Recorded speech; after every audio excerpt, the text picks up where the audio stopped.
So we appreciate the singing we just heard this morning. Thank God for it. And so we're glad to be here today. I look forward to coming to church, and I need strength just like everybody else does. And so I thought with all the requests that was being made, we've got a lot to pray for. And sometimes we get to a place where we're consumed with ourselves and what's going on in our lives that we forget about everybody else and their problems. And but it's good to be reminded that there's a lot of people out there that we need to be praying for.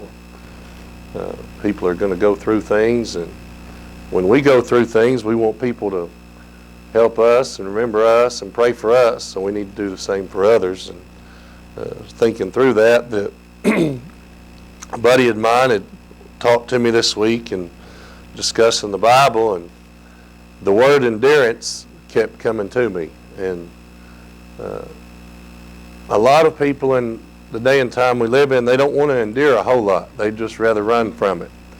I guess you could call it fight or flight, and sometimes we just want to give up and run away from things.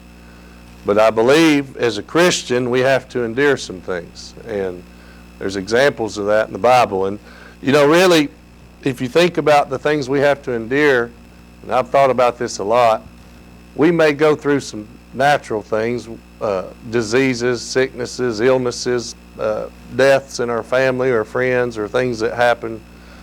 We may endure some of those things, I understand that, but as far as being persecuted, really we don't have to endure a whole lot. People can say things about us, people may not like us, but that's nothing in comparison to what some people have laid their life down to keep this going. So, words oftentimes about as bad as we've got it. People can say things about us. And, that was one of the biggest problems I had, is I always wanted everybody to like me. And I learned throughout life that sometimes that's just not going to be the way it works. And there's nothing you can do about that. But I don't want to give them any other excuses not to. I'll put it that way. I don't want to just say, well, it is what it is, but I want to try to be a light and a help to people, and we ought to desire that as a Christian. We do. So I got in a big way of discussion with someone and was studying this out, and this is one of my favorite chapters in the Bible. It's in Genesis chapter 49. There's some of the best prophecy you'll read about comes from the 49th chapter of Genesis, and we've come down to the end of a man named Jacob. We hear all the time about Abraham, Isaac, and Jacob, and we've come down to the end of Jacob's life, and the 12 tribes are being set up, and what would become of them. And you read what Jacob told each of his sons here, and it's amazing to watch it play out all throughout the Old Testament. And it wasn't that Jacob necessarily just knew all this about his sons and what would become of their families and the tribes, but God revealed it to him. And one in particular, there's no tribe of Joseph, but there is representation of Joseph through his sons, which was Ephraim and Manasseh. One of them took Joseph's place, and one of them took Levi's place.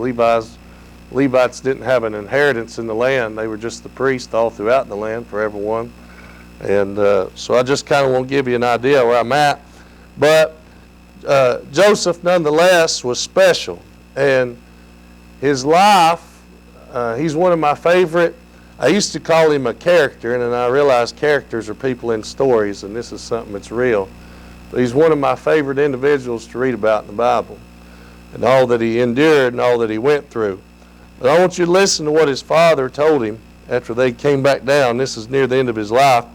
So the 49th chapter of Genesis in the 22nd verse, it says, Joseph is a fruitful bow, even a fruitful bow by a well, whose branches run over the wall. The archers have sorely grieved him and shot at him and hated him.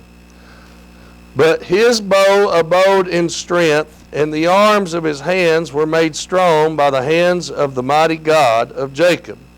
From thence is the shepherd, the stone of Israel. even by the God of thy father who shall help thee, and by the Almighty who shall bless thee with blessings of heaven above, blessings of the deep that lieth under, blessings of the breast and of the womb. The blessings of thy father have prevailed above the blessings of my progenitors unto the utmost bound of the everlasting hills. They shall be on the head of Joseph and on the crown of the head of him that was separate from his brother. In other words, there was something different about him and the other brothers. If you go back to that 23rd verse, the archers have sorely grieved him and shot at him and hated him.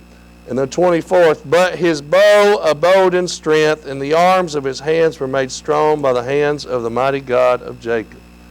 And then we'll get to the last part of that verse in a little while. That's the two verses that just stuck with me. And I've recited these over and over. And the word endurance just keeps coming to mind. You know, you got to go back to when Joseph was a 17-year-old boy to really understand this, what's being told by his father here in the 49th chapter. And if you back up and begin to read, what you'll find is that Joseph was the son of his father's old age. But even more importantly than that, he was the firstborn of the woman that his father loved. And she was barren and couldn't have children there for so long, but she ended up having Joseph and then later on Benjamin. And so Joseph was 17 years old and said his father loved him so much that he made him a coat of many colors. And you've probably heard that before. And it just symbolized and signified how special he was to his father. And there was something different about him from the very beginning. And you read, there's all these other brothers, okay? And at that particular point in time, 11 of them. And there wasn't one of them really liked him because his father loved him so much. But that didn't really stop him from having a relationship with God. And I'll get around to these verses in just a little bit. We're going to back up and try to explain this to you the best I can. That just because they hated him, it didn't make one bit of difference. When he had dreams there as a 17-year-old boy, he was just blunt, he was honest, and he told them what his dreams were. He said, we were out binding sheaves in the field, and lo, your sheaves bowed down and made obeisance to mine. And they probably didn't like that, but he went a little farther and said, then I had another dream that the sun and the moon and the 11 stars gathered round and made obeisance unto me. And his father was curious about these things and wondered what this might mean, but I'm sure it said that the brothers hated him even the more. They didn't want to hear that. It got to a place they couldn't even conversate with him. They didn't want nothing to do with him and just couldn't stand him. But that didn't stop him from having a relationship. Now, the world isn't always going to like you, and people aren't always going to like you, and they're not going to like when you get close to God. That's how Satan works. He wants to hinder our relationship with God. But we have to learn to endure some things. Now, I want you to understand, as a 17-year-old boy, that Joseph was at home. He was with his fathers. He was with his brothers. His mother had already died and gone on. But we believe in that there was, he called another one mother, and it could have been Leah. I don't know. But he's at home and he's in a good place. His brothers are out and taking care of the flock one day, and his father says, I need you to go to them. And he said, here am I. And he was ready to go. Now, when he left the place that he was at, he left safety, he left comfort, and he did what his father had ordered him to do, to go and check on his brother. And so I want you to see that he leaves home and he intends to return again. But I want you to realize that once he left this place, that he never ever returned to it again in that same shape. All right? He left his comfort zone. He left in that a place of safety to get to where his father had ordered him. Now, spiritually speaking this morning, we have sat around in a comfort zone so much of our lives. We're in a good place, a safe place, but every now and then God needs us to go out, do something He's given us. We may or may not have to endure some things, but it's necessary in growing and fulfilling the will of God. I want you to understand that if Joseph hadn't have left home that morning, that day, to go and check on his brother, the journey that he was about to be put on would not have came to pass, but it was necessary for the will of God to be executed. People don't like that, but it's true that God needs us to get out sometimes and get out of the ordinary, get out of our comfort zone, this safe place, so that the will of God might be fulfilled. Joseph leaves home, goes to check on these boys, and when they see him coming, the first place he went to, they had done moved on from. But when he come to the other place, they seen him afar off and begin to plot at how they might kill him. Don't you think that as soon as you go out the doors this morning, that Satan has seen you and has already plotted against you in how he might bring you down? But if you'll stick with God and endure some things, God has a greater purpose for your life. And it's to help fulfill His will. Joseph did not know that those boys that were his blood, of the same father of him, all he was doing was what he had been told. Christian people get mad at God because they do what God has told them to do, and their life isn't working out perfect. Everything's not easy.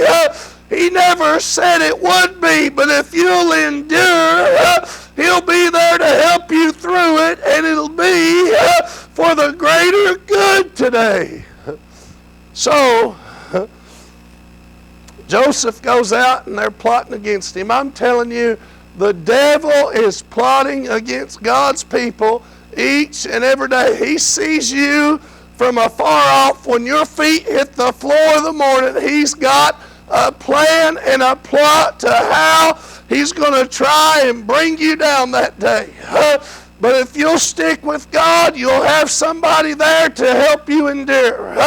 What I read to you said they shot darts at Joseph and they hated him. Who do you think plotted that? It was Satan then. It's still Satan now. It'll always be Satan. But greater is He that's in you than he that's in the world this morning. So, hang with me just for a little while. I'll get through this. God will help me with it. But you all just hang with me for a few minutes this morning. Now, Joseph goes out. They've plotted against him. They're going to try to kill him. Now, the firstborn, I want to bring this out. If you talk about a prophecy and things being said, and you go back and read in the 49th chapter of Genesis there in the beginning, the firstborn of the sons was Reuben. He was the eldest brother, supposed to be the most responsible, supposed to look after the other ones, supposed to be the one the inheritance comes through. Amen. There's a lot of people going through life supposed to be this and supposed to be that. But I'm afraid when it comes to God, He's going to look at us one day and say we never amounted to what we were supposed to be. Amen. Just because he was the firstborn didn't mean it was laid out for him. He had things he had to do. When he seen that they begin to plot against his brother, he had the authority and the ability to shut it down. But you know what? He said, don't slay him. Let's just throw him in a pit maybe. In other words, he half stopped it. And that's what we do. We go out and we settle with sin. We half participate. We halfway do the right thing. We've got 2 or 3 evil things on our mind, and we think that it's okay if we just do one because we put the others away. The Bible said that Jacob told Reuben in the prophecy, you are as unstable as water. What did he mean by that? Water may flow, water may dry up, water may freeze. It's all dependent upon the condition of it.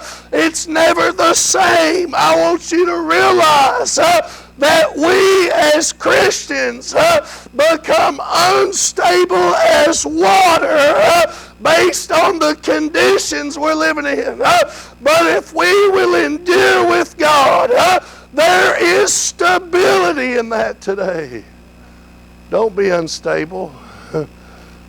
He said, let's just throw him in a pit. Well, it's better than killing him. He halfway done the right thing. Thought himself probably to be a hero in that moment. That's how we do. We go out and we'll pat ourselves on the back because we didn't get out and sin. We're supposed to stay away from that. He was supposed to be the elder brother. He was supposed to do the right thing. But anyway, you go on down, and Judah, oddly enough, he decides, well, let's just not leave him down there. If we're going to do this, let's at least make some money off of it. We'll just sell him away and send him on his way. This is a 17-year-old kid, the youngest of all of them except Benjamin. And before they could do that, I believe with all my heart that God sent some Ishmaelites there and sold him unto some Midianite merchantmen to get him away before his brothers could do anything. They never knew what was going to become of him. They just knew he disappeared. They got back to the pit and he wasn't there. So they took his coat and they dipped it in blood and they went back and told their father. And their father said, well, a beast has devoured him. And they left it at that. They didn't tell him no different, never told him what they'd done. Now, 22 years after that, it's going to come back around. But I want you to understand that in between those 22 years, for 13 years, nothing went right in Joseph's life on the outside. But inside, everything was going right because everywhere he went, God helped him find favor. He was put in a house of a man named Potiphar. And Potiphar put him above everything in the house because he found favor with him. How did he do that? Because God was helping him endure. 17-year-old kid, been made a slave in a strange man's home in a strange land. Amen. And we can't take a few things the devil throws at us. But sure enough, there came a day that woman that lived in that house began to entice him, and he would not give in to the sin that was laid before him. So what did the devil do? He threw another dart. He began to plot some more, and here Joseph is innocent and done nothing wrong, but he's falsely accused of trying to lie with Potiphar's wife and is thrown in prison. And when he gets to the prison, guess what? Outside looking in, everything's going wrong. But on the inside, it's still going right.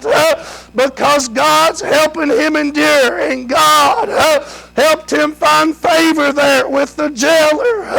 And they put him before everybody else in the prison. I want you to understand, no matter what you go through, God will be there to help you endure if you will let him.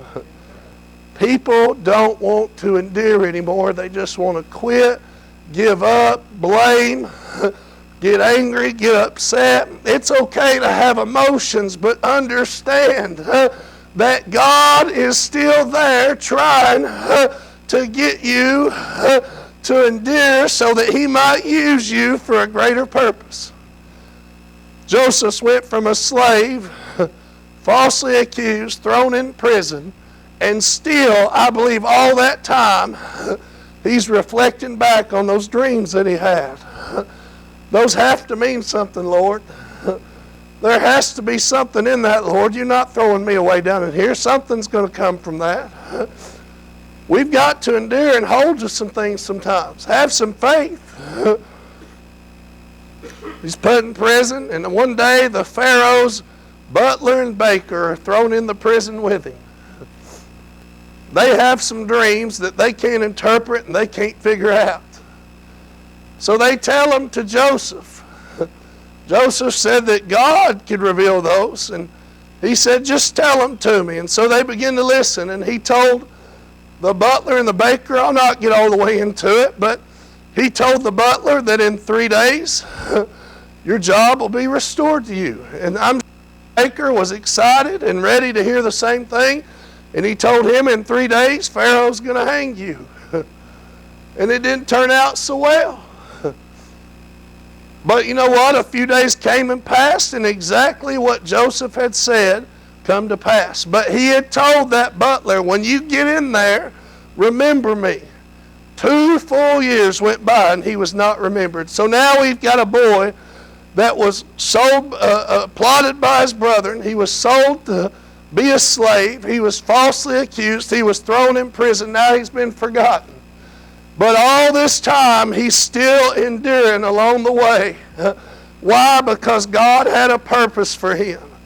After a while, Pharaoh had some dreams and began to reveal it. Nobody could tell him what it meant.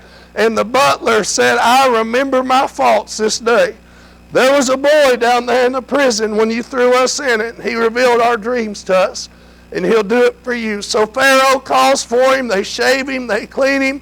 He comes before him in this strange land, strange place, strange king, and begins to reveal unto him the dreams that he had had through God. He said there's going to be 7 really, really good years, and there's going to be 7 really bad years. You probably ought to store up in the 7 good years so that when the 7 bad come, now think about that. Store up while it's good so when the bad comes, you'll be ready. How could he speak to that? Because all this time, God had been helping him endure, and he knew what it meant to endure in a tough time. We have to put ourselves, if your health is good, if your spiritual life is in a place where it could be good, it might be best that you develop and work and clean your relationship up with God and make it as strong as you can so that when things out in this world happen to you, that you'll be ready to endure. We're the opposite. Things are good, we don't need God. Things go bad, we cry out. How about we store up while things are good so that when it comes, we can endure?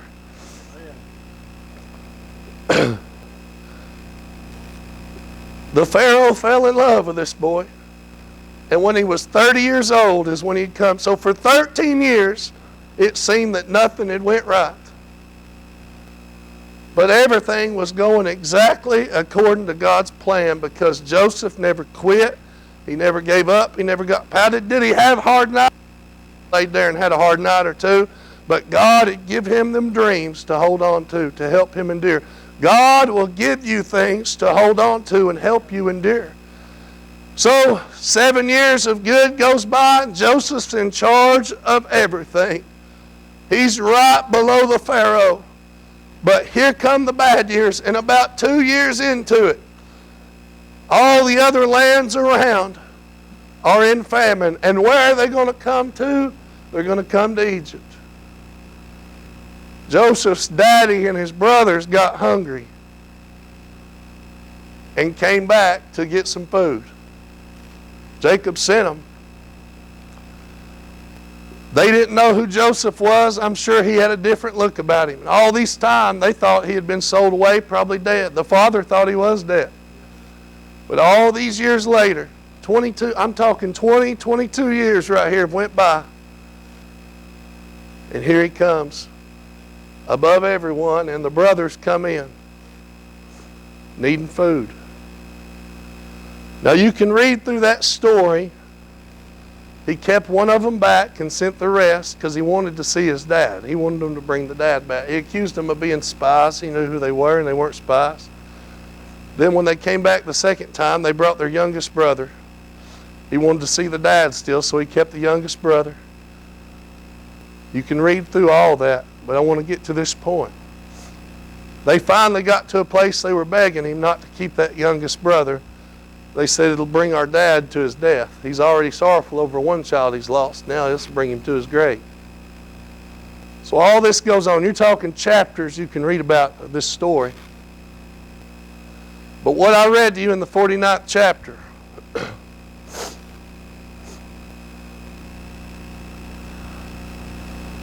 but his bow abode in strength, and the arms of his hands were made strong by the hands of the mighty God of Jacob. From thence is the shepherd, the stone of Israel. Jesus came forth through Jacob, Jacob's sons, the tribes. Those tribes never would have made it had Joseph not went before them and endured all these things so that his brothers might not starve to death one day. He went through what he went through those 13 years to be put in a position to store up. Don't ever get this story confused. Those 13 years were all to get him to a point to tell that Pharaoh to store up so when all that famine came and all that land, those boys wouldn't starve to death because they were going to become the tribes that made up the nation of Israel, which Jesus would come through. We think what we do today don't affect anything down the road, but it does. You think giving up and quitting and not enduring things don't affect anything, but it does. Because if Joseph ever quits, ever gives up, this story doesn't play out. And what occurred in Genesis, what you're reading about in that 49th chapter, we're still living that today. I want you to understand. The shepherd, we know his voice. I know who called me, Frank, when I need to be saved. That lineage, that's how important all that is. Now, that may not mean nothing to you, but if you'll get in the Bible and read and see how it goes together from the front to the back, it'll make good sense to you. It talked about a line from the tribe of Judah. The scepter not depart until Shiloh comes. That's Jesus. But Judah don't make it. Judah don't become a tribe if Judah starves to death down there. But because of his brother enduring some things, Judah got to eat one of those days. Joseph finally revealed to himself who he was. He's in a position of power. He could have got vengeance, could have been the first thing on his mind. An eye for an eye, a tooth for a tooth. But the Bible says, recompense no man an evil for an evil. He could have had them boys killed. But he's seen it differently because God had been showing him all this time those dreams that he had. He said, God sent me before you all these years and all this time to preserve life, that you may be a posterity in the earth. In other words, that something might come from you. If you read the 49th chapter, you can read about what become of those men and their families and their lineage, and how they became tribes and what they were going to endure and what was going to become of them. That's how important it was. That's why it's important today that we as Christian people, individuals of the church, endure things from time to time and not give up and quit so easy. Because there's somebody out there that needs to be saved. God's got a purpose for you, and I'm here to tell you, if He didn't have a purpose from you, you'd already been gone. He's got a purpose for you, but you've got to learn to endure. So you can go back and read that story. I left parts of it out, I'm sure. That's just how God gave it to me this morning, and that's okay. Learn to endure because there's a greater purpose in the end. 20-some years go by before Joseph got to see those dreams come to pass. They went and got their father, and they brought him up there. There was about 70 of them, I believe, and they gave him a little spot down there right below Egypt, right in that land. And then later on, we read about 400 years later, where they came out of there a great nation, and God began to set them up just as Jacob read to them in the 49th chapter of Genesis. A whole lot in that. Now, if you're not a big Bible reader, it may be boring to you this morning. I'm sorry. But it's good when you get in there and learn about it. So I love you. Everybody stand to your feet. Let's fellowship. They'll come get a song. If you need the altar, it's open. I guess just trying to tell somebody this morning that they need to endure some things because He's still got a purpose for you. I hope it's been a help to you today. I love you. As they sing, we'll come around, we'll fellowship, be obedient to the Lord.